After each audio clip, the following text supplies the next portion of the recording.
আসসালামু আলাইকুম, কেমন আছেন সবাই? আজ নিয়ে আসলাম আপনাদের জন্য মোরগ পোলাও রেসিপি করে। দেখতেই পাচ্ছেন কতটা ঝরঝরে এবং নরম হয়েছে মাংসটা। এই জন্য আমি নিয়েছি মুরগির মাংস। এখানে 3 পিস নিয়েছি, 3 জনের জন্য করছি। আধা চামচ লবণ এবং অর্ধেকটা লেবুর রস দিয়ে আধা ঘন্টার জন্য মেখে রেখে দেব।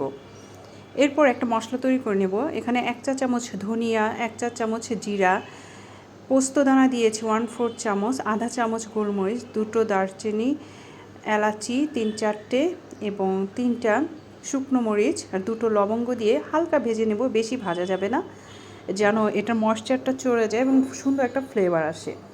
এরপর এটাকে ফাঁকি করে নেব। আর এখন 5টা পেস্তা বাদাম এবং কাজু বাদাম, 3টা কাঁচামরিচ বেটে নিয়েছি। 1/3 কাপ তেল দিয়ে এর মধ্যে দিয়ে দেবো সেই পেঁয়াজগুলো। মিডিয়াম সাইজে 3টা পেঁয়াজ বেরেস্তা করে তুলে নেব। এরপর দিয়ে দিচ্ছি 2টো তেজপাতা, 2 টুকরো দারচিনি, একটা কালো এলাচ, 4টা সাদা এলাচ এবং 2টো লবঙ্গ। আপনারা আপনাদের পছন্দ মতো গরম মশলা ব্যবহার করতে পারেন। এখন এখানে দিয়ে দিচ্ছি পেঁয়াজ বেটে রাখা। এখানে আধা কাপ পরিমাণে আছে। 1 চা চামচ লবণ দিয়ে একটু পেঁয়াজটা ভালো করে ভেজে নেব। এরপরে দিয়ে দিচ্ছি 4 চা চামচ পরিমাণে আদা রসুন বাটা। সম পরিমাণে আদা রসুন এখানে দিয়ে দেব। আদা রসুনটা একটু ভেজে নেব যেন এর কাঁচা ফ্লেভারটা চলে যায়। এরপরে দিয়ে দেব সামান্য পানি দিয়ে মশলাটা ভালো করে কষিয়ে নেব। এরপরে দিয়ে দিচ্ছি এখানে সেই ভাজা মশলাগুলো আমি বেটে নিয়েছি হালকা পানি দিয়ে। আপনারা চাইলে গুঁড়ো করে নিতে পারেন। এরপরে এই মশলাটা একটু ভাজার জন্য হালকা পানি দিয়ে ভেজে নেব যেন মশলার কোনো গন্ধ না থাকে।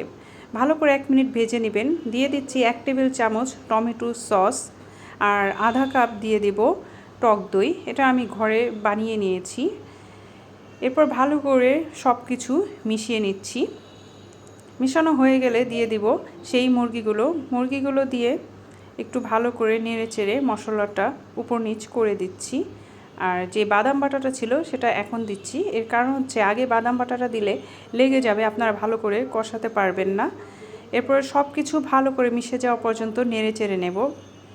আর দিয়ে দিচ্ছি 1 চা চামচ চিনি। মোরগ পোলাওতে চিনিটা খুবই ভালো লাগবে।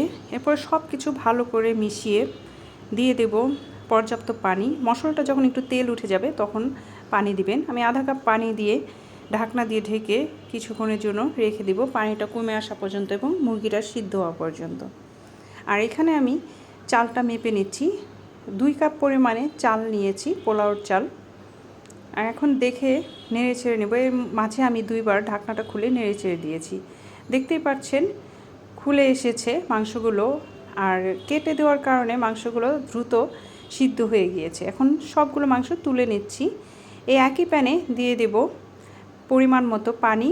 আর 2 কাপ চালের জন্য আমি এখানে 3.5 কাপ পরিমাণে পানি দিয়েছি, কারণ মুরগির যে গ্রেভিটা ছিল এটা অনেকটা ছিল। এরপর যখন পানিটা একটু গরম হয়ে আসবে দিয়ে দিব 1 টেবিল চামচ লবণ, 6টা কাঁচামরিচ, আপনারা আপনাদের পছন্দ মতো দিবেন।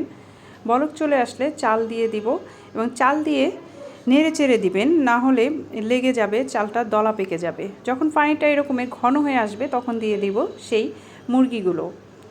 আর মুরগির সাথে যে ঝোলগুলো বেশি ছিল সেটাও দিয়ে দিচ্ছি। এরপরে হালকা নেড়ে চেড়ে উল্টে দিচ্ছি। চাল কিছুটা উপরে উঠে এবং পানিটা নিচে পড়ে যাবে।